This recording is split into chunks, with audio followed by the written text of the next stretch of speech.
안녕하세요.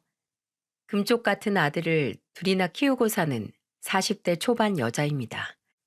눈에 넣어도 안 아플 내 자식들이지만 아들이라 그런지 제가 체력이 감당이 안 됩니다.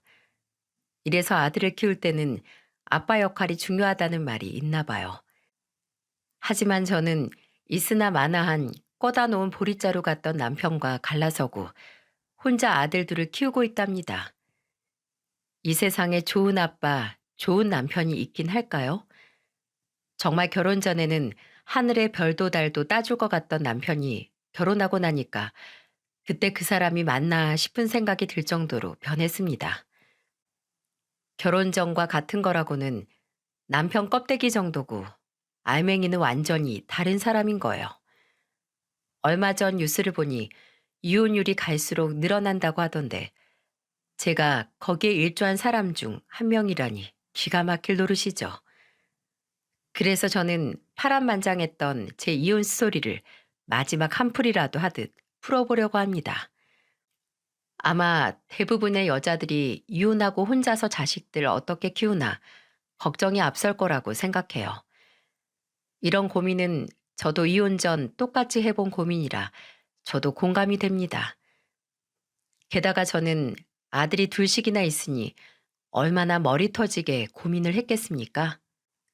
그런데도 제가 이혼을 결심했던 건 남편도 남편이지만 시부의 영향도 컸어요. 처음에는 남편과 시댁이 그저 화목해 보이기만 했는데 결혼해서 살아보니 시부가 남아 선호 사상이 강한 분인 겁니다. 시댁에는 아가씨도 있었는데 아가씨는 이런 시부한테 지쳐서 아예 신경도 안 쓰는 지경에 이르렀어요. 친딸이 시부를 보고 진절머리 난다고 할 정도면 볼장 다 본 거 아닙니까? 처음 결혼하고 맞이한 설날에 아가씨가 밥만 먹고 나가길래 제가 좀 당황했어요. 그런데 그때 시부가 얼굴만 비추고 사라지는 아가씨가 못마땅하다는 듯 저를 보며 이런 말을 했습니다. 딸 자식 키워봐야 소용없다더니 저 태도 좀 봐라. 이래서 집안에는 아들이 있어야 하는 거야. 아들 잘 키워서 장가 보냈더니 이렇게 참한 며느리도 생기고 집안 분위기가 달라졌잖아. 이래서 집안에는 아들이 기둥인 거야. 술을 한 잔 걸치시고 아들이 잘나야 한다며 우렁찬 목소리로 말씀하셨죠. 그런데 저도 며느리이기 전에 친정에서는 귀한 딸이잖아요. 같은 딸 입장에서 저런 말을 들어보니 바람처럼 왔다가 먼지처럼 가버리는 아가씨 입장을 충분히 이해할 수 있었습니다. 신혼 초 알게 된 시부의 아들 사랑은 장남이라 끔찍하게 아끼는구나 했어요. 그런데 그렇게 시부가 아끼고 자랑스러워하는 남편은 어땠는 줄 아십니까? 멀쩡하게 잘 살고 있던 시댁 재산 말아먹은 장본인이 바로 제 남편이랍니다. 저 시집 오고 시부한테 가장 많이 듣던 말이 이런 말이었어요. 정말 내 아들이라서 하는 말이 아니라 머리가 얼마나 좋은지 몰라. 세상에 남자로 태어났으면 사업도 해봐야 한다고 지금 저렇게 사업을 하고 있는 거야. 요즘 대기업 들어가 봐야 정년이 어쩌고 저쩌고 하는데 넌 남편 잘 만나서 평생 사모님 소리 듣고 살게 될 텐데 팔자 제대로 핀 거 아니야? 그러니까 남편 알길 우습게 알지 말고 항시 밥상에 국은 꼭 올려야 한다. 결혼 당시 사업을 하던 남편은 시부의 자랑이었고 시부는 입만 열면 대단하고 똑똑한 아들이라며 자랑을 늘어놓았답니다. 그때만 해도 남편 사업은 별탈 없이 잘 되고 있었는데 문제는 그게 오래 못 갔다는 게 화근이었죠. 시댁은 원래 37평 아파트에 살고 있었는데 남편이 사업 자금을 시부한테 손을 벌리면서 원래 살던 집을 내놓고 서울 변두리에 허름하고 낡은 20평대 집으로 이사까지 했어요. 남편 사업 시작은 저와 결혼하기 전이라 시부가 남편한테 사업 자금을 주는 과정이 어땠는 줄은 잘 모르고 있었죠. 그런데 결혼 후 1년 만에 남편 사업이 부도가 나면서 시부는 남편한테 투자한 돈을 잃게 된 거예요. 그래서 아가씨가 시부를 보면서 화가 잔뜩 난 목소리로 이렇게 말했습니다. 내가 오빠 사업에 투자하지 말라고 몇 번 말했어. 결국 부도 났다면서 아빠 이제 노후는 어떻게 하려고 그런 큰 돈을 집까지 팔면서 준 거야. 왜 괜히 너까지 와서 집안에 분란을 만들어? 그리고 어디 여자 목소리가 현관밖에 다 들릴 만큼 큰 소리를 내는 거야? 너 시집가서 이런 식으로 살면 소박 맞고 쫓겨나. 알기나 해? 가정교육 제대로 못 받았다는 소리 들어. 걱정 마. 목소리 큰 걸로 쫓아낼 집구석으로 내가 시집 갈 것 같아? 내 걱정 말고 엄마 아빠 노후 걱정이나 해. 이젠 지긋지긋해서 못 봐주겠어. 나한테 아들이 있는데 내 노후가 뭐가 걱정이야. 괜한 소리 할 거면 나가.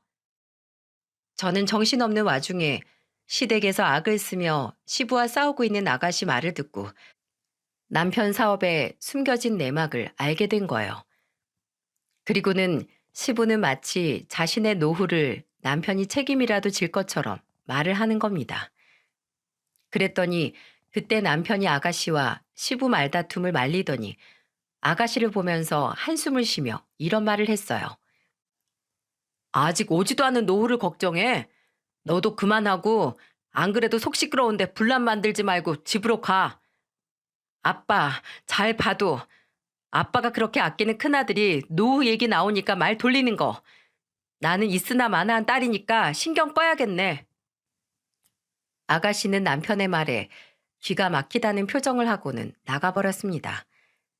시부는 혀를 차며 아가씨가 성질이 더럽다면서 집구석에서 여자가 소리만 빽빽 지르고 있으니 잘 되던 남편 사업이 망한 거라며 한탄을 하시는 거예요. 갑자기 남편이 감기에만 걸려도 아가씨 탓을 할 것만 같았습니다.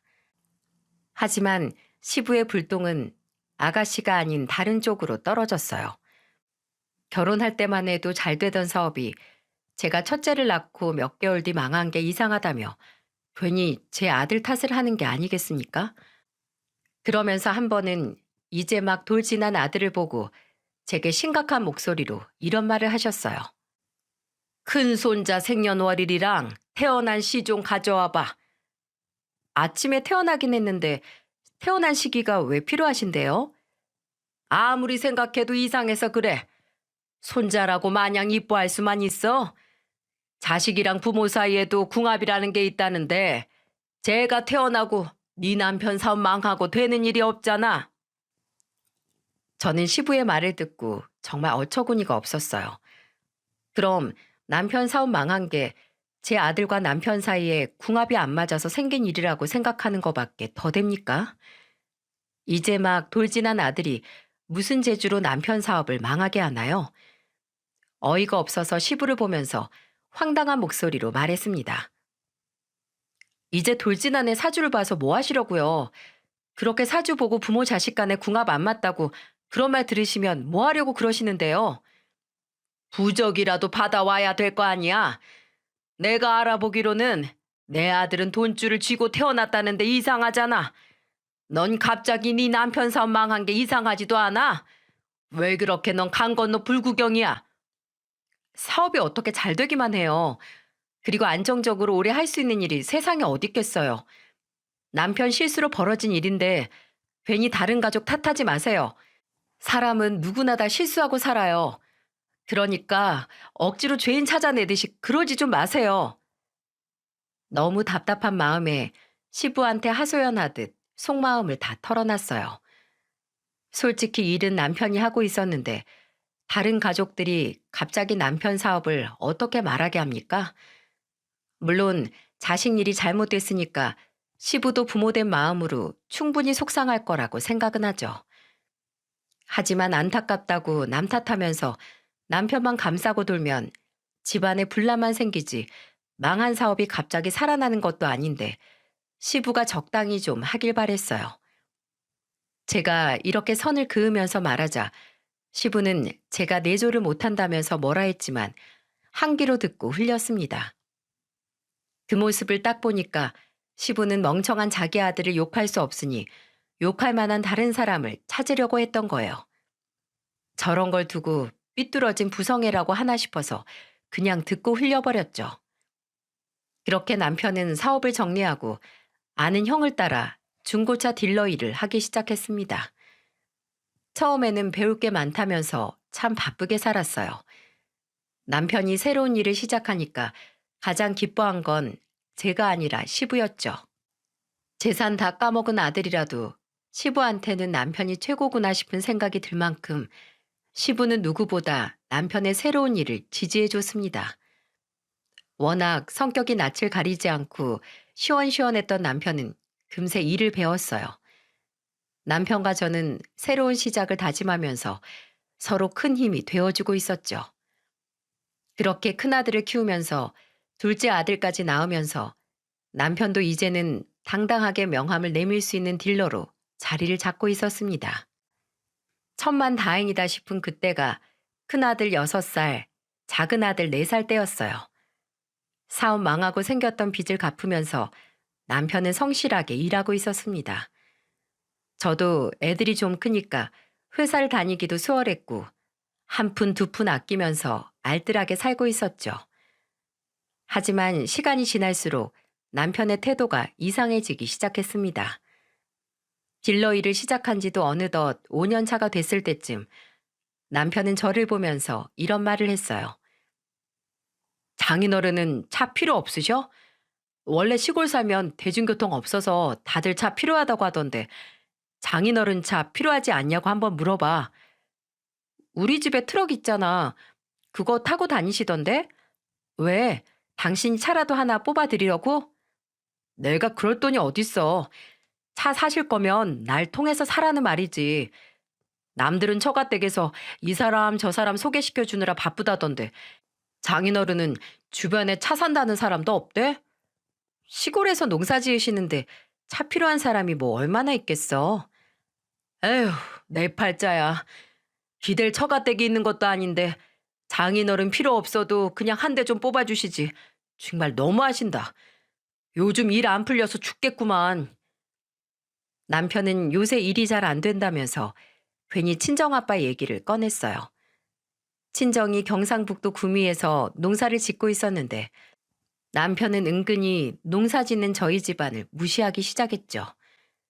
이 모든 시작이 남편이 중고차 딜러 일을 시작하면서부터 괜히 다른 집과 저희 집안을 비교하면서 까내리기 시작했습니다. 안 그래도 그동안 일이 잘 안 풀리면 제 친정 식구들을 괜히 걸고 넘어지는 남편 태도에 화가 나 있었고 기댈 만한 처가가 아니라는 말에 발끈해 제가 화를 내며 대답했어요. 왜 일이 안 풀리면 괜히 고향에 계시는 우리 부모님만 걸고 넘어져? 차는 우리 아빠만 없는 것도 아니고 아버님도 차 없잖아. 당신이 아버님 보고 차 좀 사달라고 해. 우리 아버진 내가 한 대 사드려야지. 그걸 꼭 아버지 보고 사라고 해야 직성이 풀리냐? 나 사업 망했어도 투자한 사람은 아버지였는데 당연히 내가 해드려야지. 그거 나랑 결혼 전에 있던 일이잖아. 그럼 당신이 알아서 해드리는 게 맞는 거지. 막말로 당신 사업 잘 나갈 때 우리 부모님 해드린 거라도 있어? 그때는 내가 일하느라 바빠서 못 챙겨드린 거잖아. 내가 마음은 늘 생각하고 있었어. 내가 말을 안 해서 그렇지. 서울에서 구미로 텔레파시 보내? 당신 매일 일로 눈코 뜰 새 없이 바빠도 여가 생활 다 하고 다녔잖아. 매일같이 아버님이랑 낚시도 했었는데 우리 부모님께 전화 한 통 먼저 해본 적 있어? 태풍이 와도 괜찮냐고 안부 전화 한 번이라도 해본 적 있냐고. 사위가 이렇게 나오는데 세상 어떤 장인 장모가 사위 위해주고 싶겠어?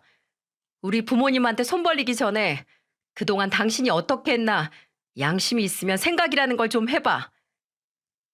제 말에 남편은 대답도 못하고 멋쩍은 듯 자리를 피해버리더군요. 세상에 누울 자리를 보고 다리를 뻗으라는데 그동안 남편은 제가 같이 친정 좀 가자고 하면 명절이라 길 엄청 막힐 거다. 애들이 힘들어한다. 진짜 별의별 투정을 다 했습니다. 그러다 겨우 친정에 도착하면 남편이 뭐 했는 줄 아세요? 장거리 운전해서 피곤하다고 친정집에 있는 방에 기어 들어가서 반나절이 넘도록 잠만 잤답니다. 이런 한심하고 철없는 사위를 보고도 저희 아빠는 허허 웃으면서 이런 말을 했어요. 장거리 운전하느라 힘들었을 텐데 푹 자게 둬. 맨날 잠만 자는데도 아빤 사이가 뭐가 이쁘다고 그렇게 웃기만 해. 뒤통수에 대고 화라도 한번 내야지. 아, 내가 왜 사위한테 화를 내? 일 성실하게 하고 처자식 안 굶기는 것만으로도 할도리 하고 사는 거야. 너도 너무 구박하지 말어. 아빠는 남편이 사업에 망해도 좌절하지 않고 다시 일을 찾아 나서는 것만으로도 다행이라며 말하고는 하셨어요. 그때 아빠 지인 중에 사위가 사업병에 걸려서 처가 재산까지 모조리 해먹은 남의 집 얘기를 듣고 나니까 남편이 성실한 사람이라고 생각하고 있었죠. 그냥 사고 안 치고 밖에서 일 열심히 하면서 처자식 안 굶기면 가장으로 딱이라는 아빠의 생각이었어요. 이러니 제 입장에서는 속이 터지는 거죠. 그런데 엄마는 그런 남편을 보면서 입장이 달랐어요. 1년에 한 손에 꼽을 만큼 오면서 오자마자 인사 한번 하고 들어가 자는 사람이 어딨냐고 화를 내고는 했습니다. 그래서 그때는 엄마가 일부러 자고 있는 남편을 깨워서 이렇게 말했어요. 자네 처가 떼고 왔으면 거실에 나와서 안부도 묻고 그래야 되는 거 아닌가? 인사 한번 하고 방으로 쑥 들어가서 잠만 잘 거면 못하러 온 거야? 죄송해요. 제가 너무 피곤해서 저도 모르게 저녁에 외식이라도 할까요? 오늘은 자네가 나 좀 도와서 상 좀 차려. 아무리 사위가 100년 손님이라지만 나는 내 집에서 이러는 꼴 못 봐. 내 아들도 난 이렇게 안 키웠어. 엄마는 자고 있는 남편을 깨워서 불호령을 내렸고 남편은 잠이 덜 깬 얼굴로 엄마 뒤를 군말 없이 쫓아갔습니다. 친정에는 남동생도 있었는데 엄마는 남동생이라고 특별히 더 아끼거나 그러지 않으셨어요. 오히려 남자는 이것저것 몸으로 다 부딪혀 봐야 한다고 농번기에는 같이 데리고 나가기도 했습니다. 그래서 그날도 아빠는 남편을 보면서 자게 두라고 말렸지만 엄마는 기어코 남편을 깨워서 텃밭에서 상추를 뜯어오게 했어요. 덩달아 남동생도 엄마의 불호령에 같이 저녁 준비를 하게 됐습니다. 여장부 같은 엄마의 불호령에 남편은 당황스러운 얼굴로 분주히 움직이는데 그 모습을 보고 한참을 배잡고 웃었네요. 오죽하면 큰아들이 남편 모습을 보고 장난스러운 말투로 말했습니다. 아빠 맨날 집에 오면 거실에 누워서 TV만 보는데 오늘은 엄청 바쁘네. 엄마, 이따가 아빠한테 마당에서 공놀이 하자고 해도 될까? 어, 아빠한테 저녁 먹고 나가서 공놀이 하자고 해. 아싸, 드디어 아빠랑 공놀이 한다. 제 말에 큰아들은 박수를 치며 세상을 다 가진 듯 좋아했어요. 그때 아들이 6살이었는데 남편이랑 공놀이 한번 해본 적이 없었다고 하면 믿어지시나요? 맨날 집에 오면 TV나 핸드폰만 보고 애들이 놀자고 해도 귓등으로도 안 듣던 남편이었습니다. 그러니 그날 친정에서 엄마의 불호령에 분주하게 움직이는 모습을 본 아들이 남편을 신기해하는 것도 놀라울 일이 아니었죠. 그놈의 중고차 딜러일 때문에 개인적인 약속도 많고 고객 관리한다면서 회식도 많았어요. 그러니 저는 자연스럽게 혼자서 애들을 키우고 있었죠. 주변에서는 아들한테는 아빠가 중요하다는 말을 들을 때마다 우리 집에는 과연 남편이 있는 건지 없는 건지 헷갈릴 지경이었습니다. 그래도 그날 오랜만에 고향에 온 사이가 저녁까지 준비하고 고생했다며 아빠는 남편한테 기름값 하라고 현금도 쥐어주셨어요. 그러자 남편은 화색을 보이면서 아빠한테 감사하다면서 밝은 표정으로 인사를 하는 겁니다. 그때는 그 모습도 어찌나 얄미웠는지 모릅니다. 하지만 꼭 미운 놈이 미운 짓만 한다고 집으로 가던 길에 휴게소에 잠시 들른 남편이 봉투를 열어보더니 갑자기 표정이 확 굳는 게 아니겠어요? 그러면서 한숨을 푹 쉬더니 예민해진 말투로 이렇게 말했어요. 그럼 그렇지. 웬일로 봉투에 돈을 담아주나 했는데 꼴랑 10만 원? 진짜 기름값만 좋네. 에이, 꼴랑 10만 원? 지금 우리 아빠 성의를 무시하는 것도 아니고 말을 왜 그렇게 해? 명절에 여기까지 와서 용돈까지 챙겨드렸으면 조금이라도 더 넣어주실 거라고 생각했지. 우린 빈손으로 왔어? 명절에 부모님 생각해서 해드려 놓고 뭘 해준 만큼 받으려고 들어. 난 죽어라 일만 하다 왔잖아. 그럼 최소한 30만 원은 주셔야 수지 타산이 맞는 거지. 시골 총구석에서 농사만 지으시니까 이렇게 시세를 모르시지. 지금 수지 타산이라고 했어? 난 시댁에서 뭐 놀다 왔어? 그리고 우리 집에 와서 매년 일한 것도 아니고 매번 잠만 자다 겨우 한 번 일해놓고 그게 그렇게 억울해? 당신 말대로면 나 시댁에서 일한 거 전부 시급 쳐서 받아도 모자라. 어디 한번 나도 수지 타산 맞게 계산기 두드려 볼까? 누가 이기나 한번 해볼 거냐고. 또 그런다. 아우 내가 미안해. 됐냐? 오랜만에 맨손으로 흙을 만졌더니 내가 정신이 나갔나 보지. 내가 죽일 놈이다 그래. 한 번만 더 그런 식으로 돈돈거리고 시골 총구석에 어쩌고 해봐. 나도 내가 시댁에서 뭘 얼마나 했는지 다 따져볼 거니까. 제가 버럭 화를 내면서 말하자 그제야 남편은 꼬리를 내리며 사과를 하더군요. 남편은 이런 식으로 제 친정을 시골 총구석이라면서 무시하고 농사짓는 아빠가 돈이 없어서 궁상맞게 사는 거라며 무시를 한 적이 한두 번이 아닙니다. 그러니 제가 유치하지만 나도 시댁에서 일한 거 전부 돈으로 계산해 보겠다고 맞불을 놓은 거예요. 하지만 이렇게 저희 집을 무시하던 남편이 모르는 게 하나 있었습니다. 바로 구미 시내에 아빠 명의로 된 3층짜리 건물이 있다는 걸 남편은 모르고 있었어요. 저는 부모님 재산이고 임대를 주고 나온 수익도 두 분이 관리하고 있었기 때문에 남편한테 알리지 않았죠. 이런 사실을 모르는 남편은 주택에 살면서 농사만 지을 줄 아는 촌스러운 처가댁이라고 생각했던 겁니다. 사람이 어쩜 그렇게 속물스러운지 보여지는 게 허름하고 볼품없다고 사람을 그렇게 무시해도 되는 겁니까? 남편이 한 번씩 이렇게 말할 때마다 속에서 천불이 났지만 부모님 재산에 대해서는 이런 방구 언급하지 않았어요. 그런데 남편이 이런 태도로 처가를 무시하니까 시댁도 시간이 흐를수록 친정을 무시하기 시작했죠. 결혼 생활도 어느덧 10년 차였는데 정말 남편과 시댁은 하나같이 매년 감당하기 힘들 수준으로 변해만 갔습니다. 시부와 대판 싸웠던 사건이 딱 이맘때였던 것 같습니다. 어린이날에 어버이날까지 있어서 아이들을 데리고 나들이 가는 기분으로 친정에 다녀왔었는데 다음날 시댁에 가니 시부가 둘째를 보면서 심각한 목소리로 말하는 겁니다. 얘는 목이 왜 이렇게 빨간 거야? 가만 보자. 다리도 빨갛게 부어올랐네. 어제 어디 갔길래 애 몸에 피부병처럼 올라온 거야? 어제 처가댁 갔다 왔지. 시골인데 애들이 피부병 걸릴만도 하지. 그러니까 괜히 왜 애들을 데리고 시골을 갔다 와.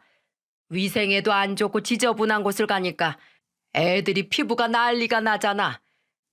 아, 외갓집이 그 모양이라 애들만 고생이지. 그래서 나도 웬만하면 애들이랑 안 자고 오고 싶은데 처가댁이 좀 멀어.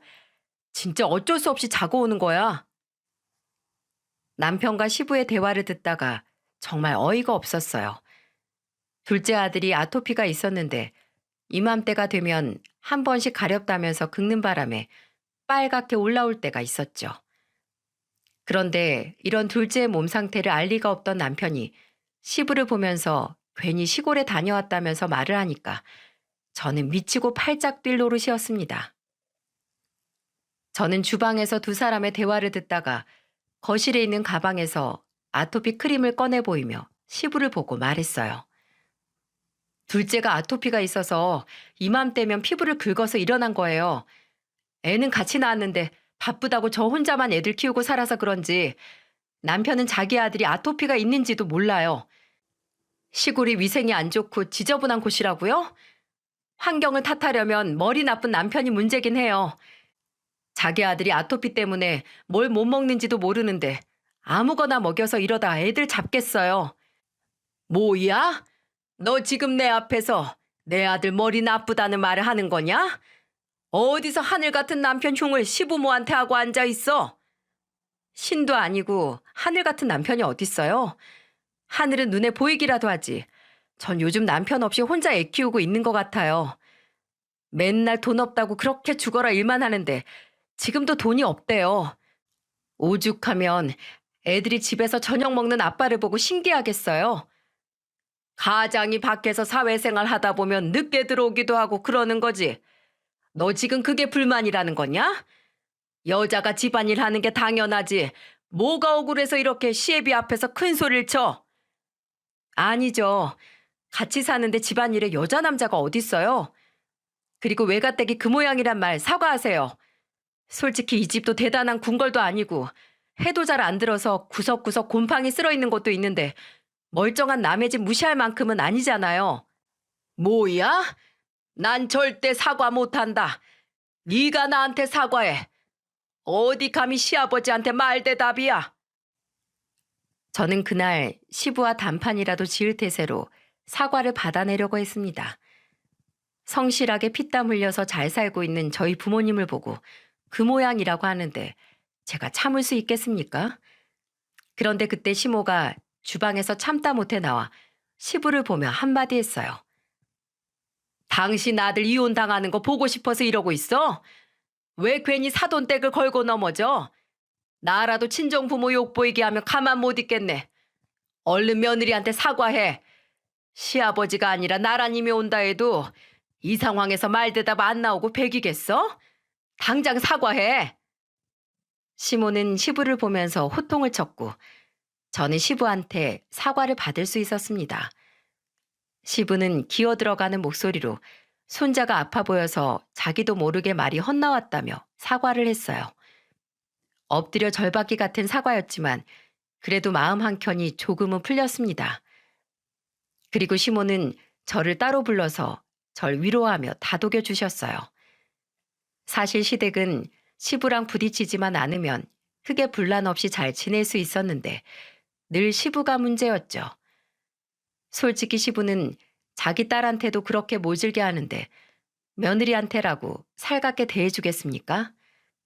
인생의 오로지 아들, 그중에서도 장남이 세상 최고인 분이셨거든요. 그러니 남편도 무슨 일만 있으면 쪼르르 시부한테 달려갔고요. 무슨 애도 아니고 늘 자기 편을 들어주면서 좋은 말만 해주는 시부를 남편이 싫어할 리가 없었죠. 오죽하면 시모 생신을 까먹어도 시부 생신은 일주일 전부터 기억하고 뭘 해드려야 하나 고민까지 하더라니까요. 그러다 정말 제 인생을 뒤집어 놓은 사건이 벌어졌던 건 저희 아빠와 시부의 칠순 때였습니다. 두 분이 동갑이셔서 같은 해에 칠순이 겹치신 거예요. 지금 생각해도 너무 화가 나고 제가 제 입으로 이혼을 말할 만큼 충격적인 사건이었죠. 시기상 친정아빠 생신이 먼저였고 2달 뒤가 시아버지 생신이었습니다. 그런데 친정아빠 칠순 생일이 다가올 즈음 제가 남편한테 어떻게 하면 좋을지 진지하게 물었어요. 곧 우리 아빠 칠순인데 어떻게 챙겨드리지? 요즘은 칠순 잔치도 많이 안 하는데 그냥 가족들끼리 좋은 식당에서 밥 먹고 용돈 좀 드리자. 근데 내가 요즘 판매 실적이 안 좋아서 돈이 별로 없는데 밖에서 외식하기 부담스럽다. 가족들 전부 모여서 밥 먹으면 한 끼에 돈 엄청 깨지겠는데? 그렇다고 집에서 할 순 없잖아. 나도 일하러 다니는데 그런 걸 언제 다 챙겨. 출장 뷔페를 부르면 모를까. 그럼 장인어른 칠순이니까 내가 한번 알아볼게. 바쁘다고 자주 가보지도 못하는데 내가 제대로 한번 모셔야지. 남편은 외식비가 부담이 된다며 고민을 하다가 본인이 그동안 처가 식구들께 무심했다며 본인이 직접 알아보겠다고 하는 거예요. 속으로 드디어 철없던 남편이 정신을 차리는구나 싶었죠. 그리고 그동안 회식이나 모임도 많았고 남편이 여기저기 가본 식당이 많으니까 좋은 식당 알아오겠지 하고 믿었어요. 하지만 남편을 믿은 제가 바보였다는 걸 아빠 생신 당일에 깨달았습니다. 그날 경북 구미에서 버스를 타고 사위 초대를 받고 올라온 부모님은 잔뜩 기대를 한 채 올라오셨어요.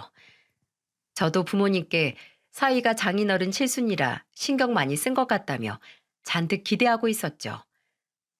남편은 본인이 그동안 처가에 너무 못한 것 같다며 잘 챙겨보겠다고 했을 때는 당연히 기대가 되는 건 당연한 거 아닙니까? 그런데 큰 소리 뻥뻥 치던 남편이 데려간 식당을 보고 저는 기가 막혀서 말이 안 나왔습니다. 세상에, 장인 칠순의 남편이 알아본 식당은 1인당 9,900원 하는 무한 리필 삼겹살 가게였다면 믿어지시나요? 가게 입구부터 9,900원을 강조하는 입간판을 보자마자 쥐구멍에 숨고 싶을 만큼 부끄러웠어요.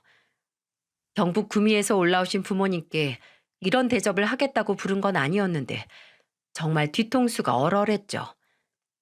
게다가 다른 날도 아니고 장인 칠순인데 삼겹살 무한 리필 말이 된다고 생각하시나요?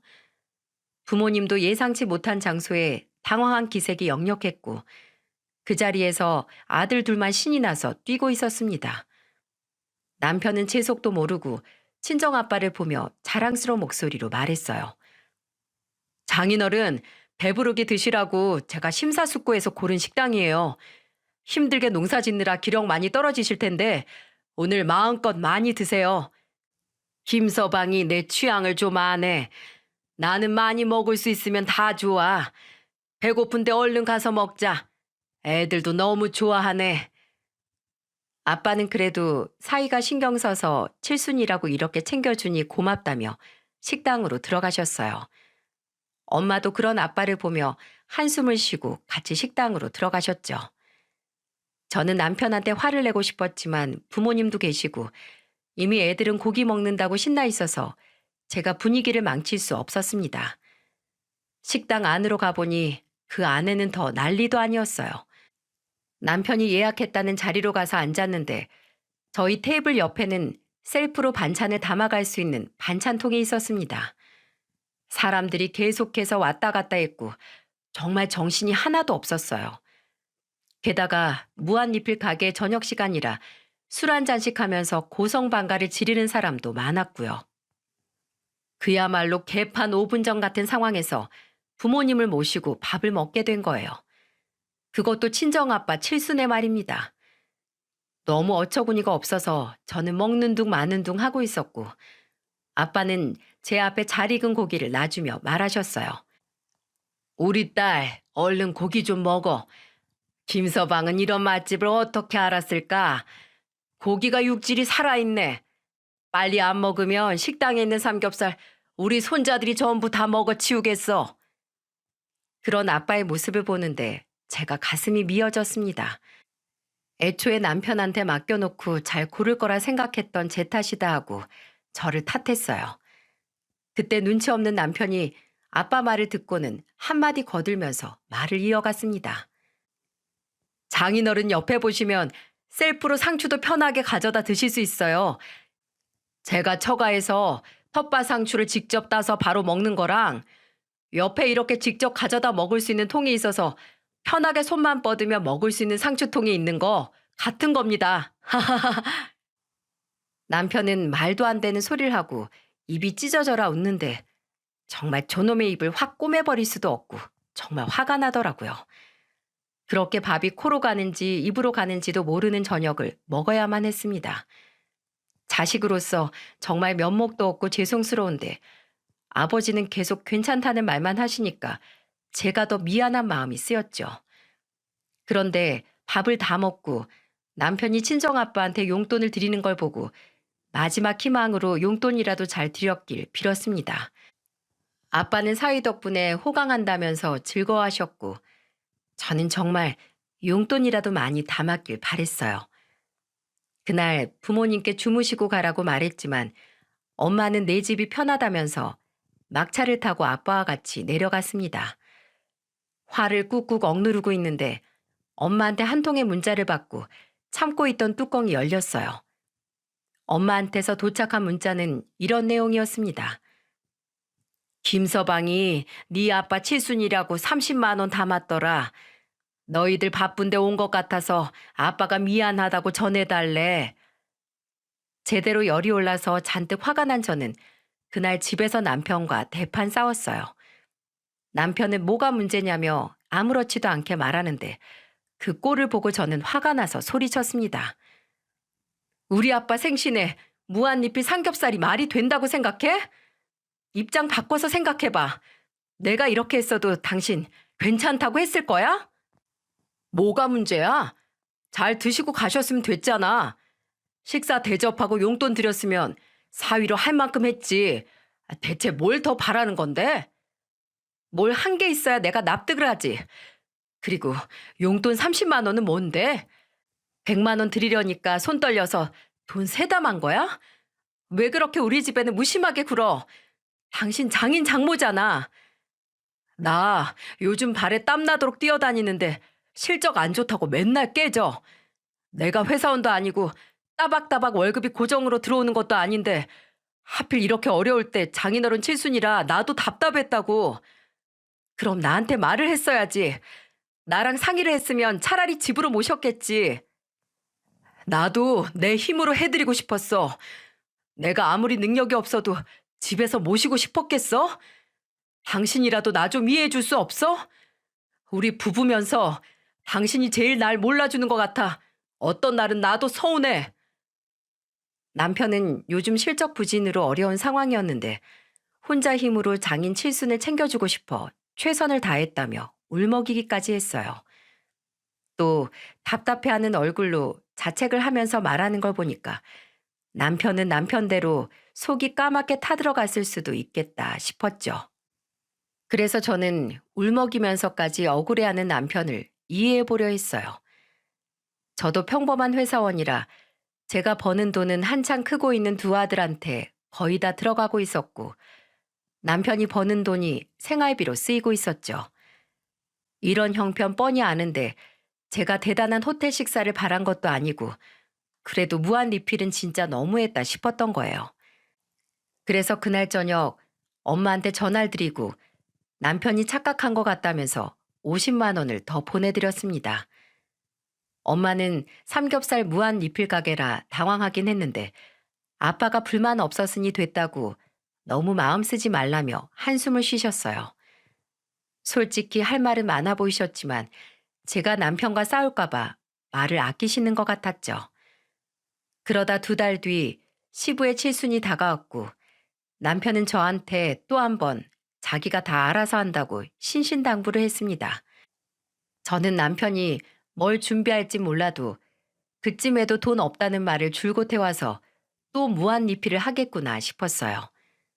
그래서 저는 남편에게 어른들은 무한 리필 음식점 불편해하실 수 있으니 돈이 없으면 그냥 적당한 한정식 가게로 알아보자고 했죠.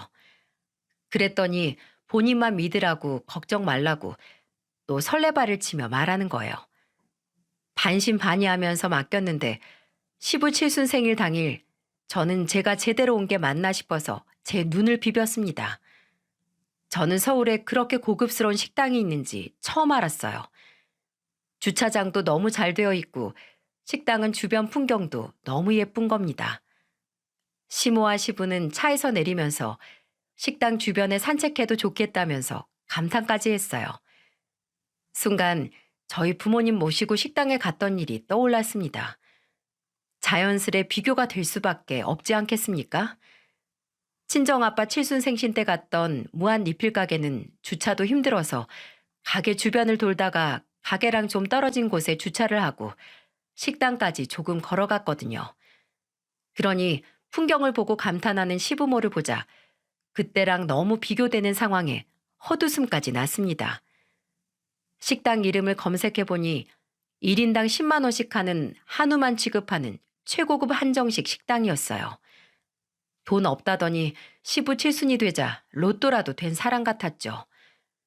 부부끼리 네 부모 내 부모 나누면 안 되는 거 알지만 이 정도면 남편이 자기 부모 칠순만 챙긴 수준 아닌가요?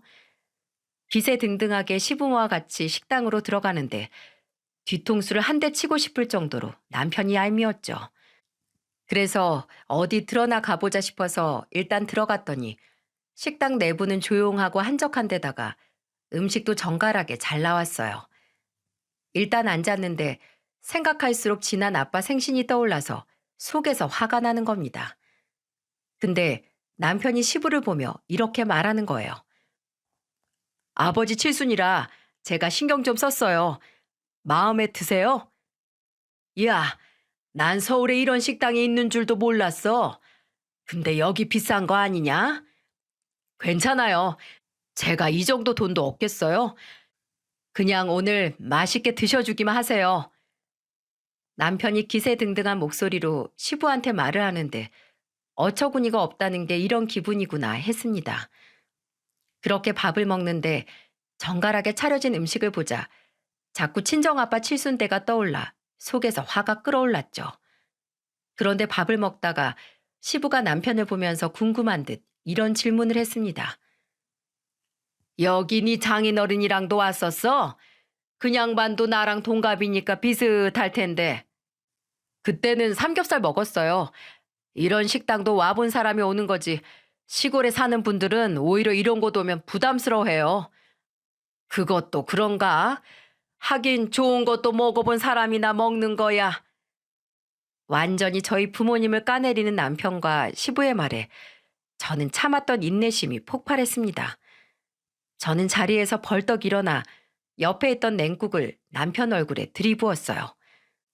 그러자 시부는 갑작스런 상황에 저를 보며 뭐 하는 짓이냐며 소리쳤고 남편은 저를 보면서 버럭 화를 내며 말했습니다. 뭐 하는 짓이야? 당신 미쳤어? 진짜 미친 건 당신이지. 냉국 처맞고 정신이나 차려. 2달 전에는 입에 풀칠할래도 돈 없다고 우리 부모님을 시장동 같은 식당 데려다 놓고 지금 이건 뭐 하자는 거야? 나 엿먹으라는 거야? 내가 수준에 맞게 모신 거잖아. 농사꾼 네 아버지랑 급이 다르잖아.